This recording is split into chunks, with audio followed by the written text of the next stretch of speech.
Comrades, on behalf of the American Communist Party, the revolutionary workers and farmers salute you and salute all the revolutionaries here gathered against our combined struggle against U.S. imperialism.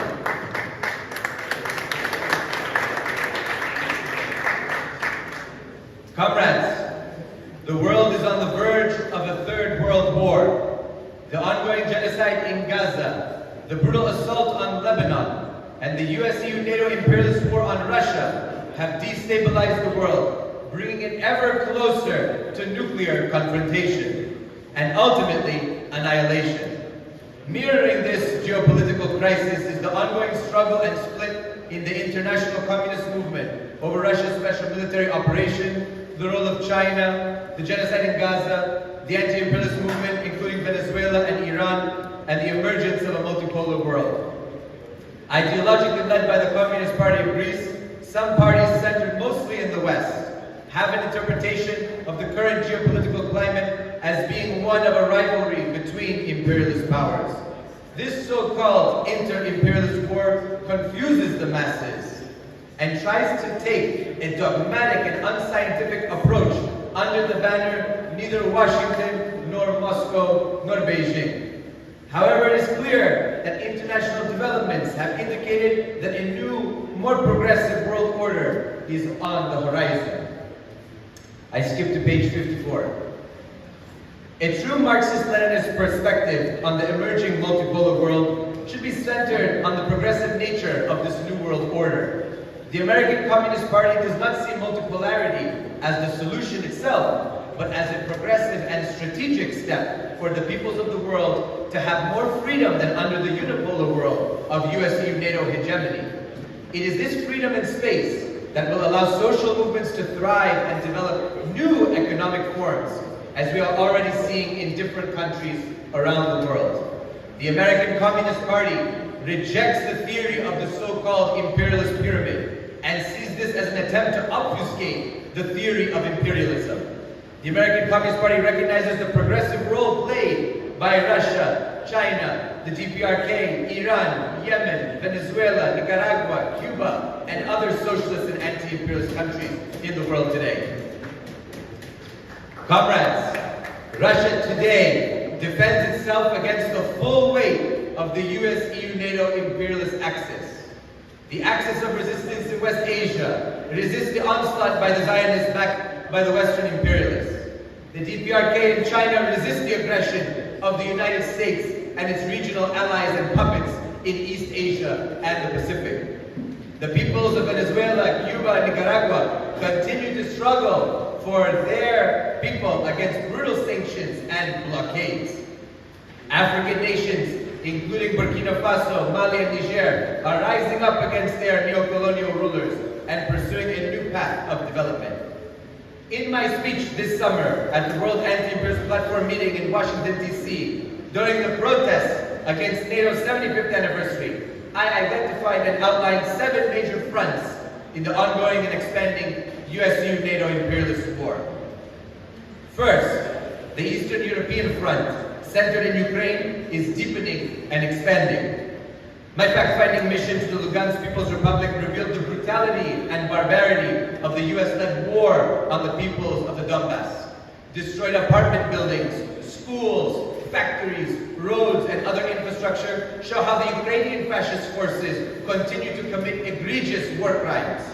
As I stated at the United Nations this summer, this war did not begin with the special military operation in 2022, but in 2014, with the Western-backed fascist junta that unleashed a brutal war on the people of the Donbass. This war is, as I have said, a struggle between the past, present, and the future in the region.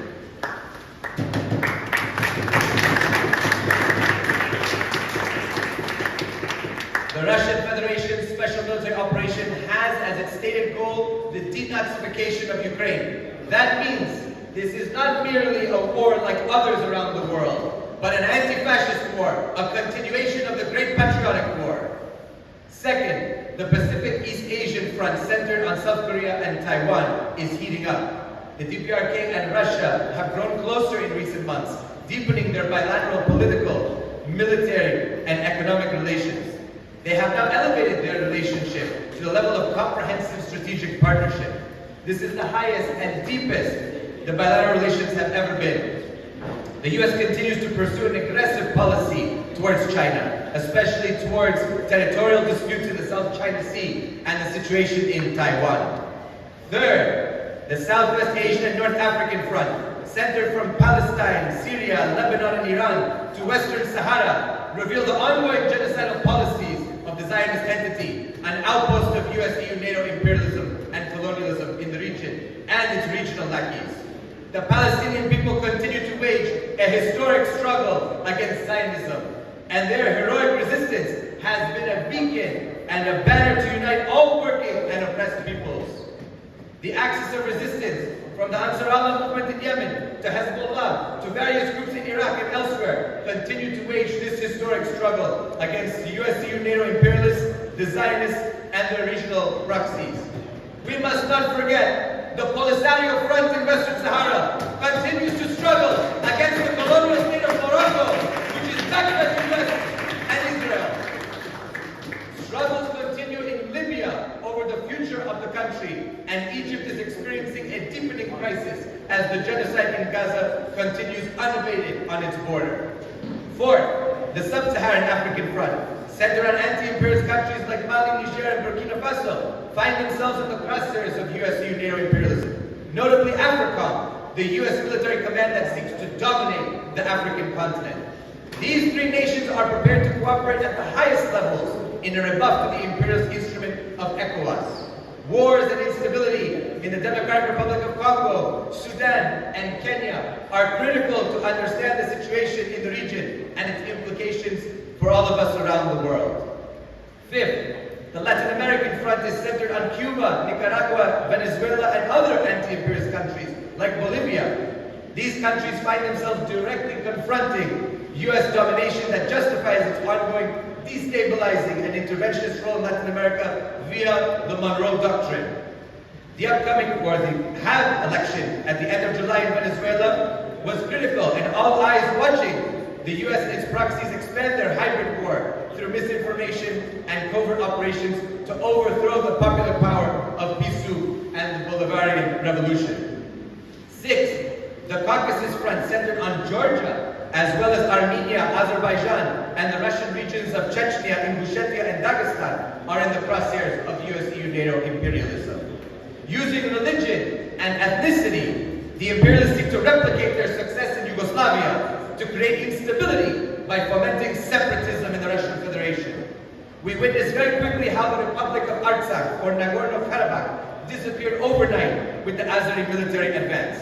Georgia's EU and NATO membership have been a goal of the imperialists for many years, and we recall the war in 2008 that led to Russian military intervention and the recognition of the republics of Abkhazia and South Ossetia. Today, Georgia finds itself once more in the crosshairs, and many believe that it is the next front in the region for the US, EU, NATO imperialist axis. Seven, and something many comrades tend to forget, the Arctic Front has become a key battlefield between the US, EU, NATO axis and the Russian Federation, and by extension China. At present, 8 countries, Denmark, Finland, Iceland, Norway, Russia, Sweden, and the United States, exercise sovereignty over lands within the Arctic Circle.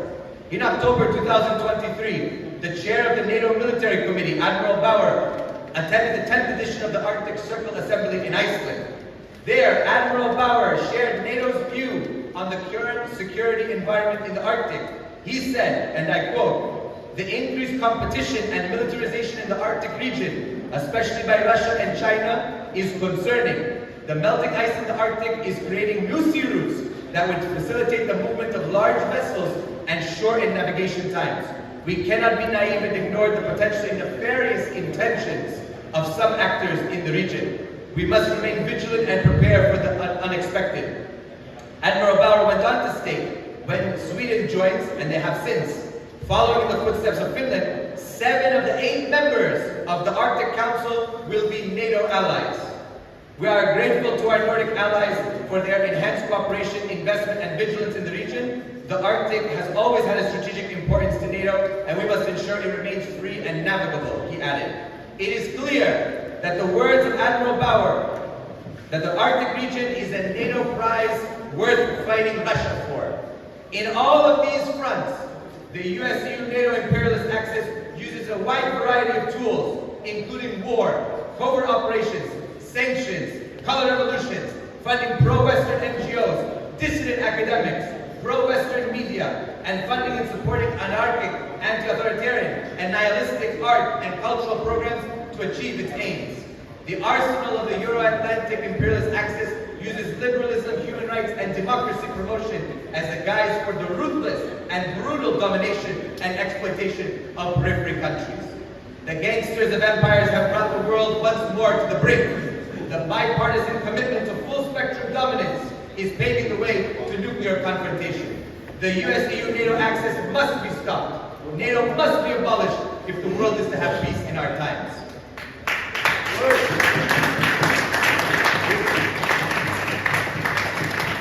Comrades, the American Communist Party, true to the historical legacy of Marxism-Leninism, understands the importance of uniting forces that are dedicated to anti-imperialism.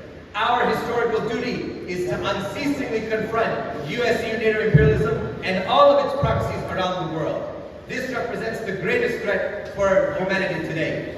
Given the various fronts and lines of demarcation facing the international communist and workers' movement today, we must sharpen our ideological positions and prepare for a prolonged ideological war with those who choose revisionism, opportunism, and factionalism. Our strategy is to be united in confronting imperialism under the banner of anti-imperialism. Today, the World Anti-Imperialist Platform is the greatest force capable of uniting the forces of anti-imperialism. We must heighten and deepen our collective struggle against the US-EU-NATO imperialist axis, the greatest threat to world peace. Only through the final confrontation with Euro-Atlantic imperialism can we open the possibility of constructing socialism, communism, and building a lasting world peace for all. Down to imperialism, fascism, and Zionism! Down!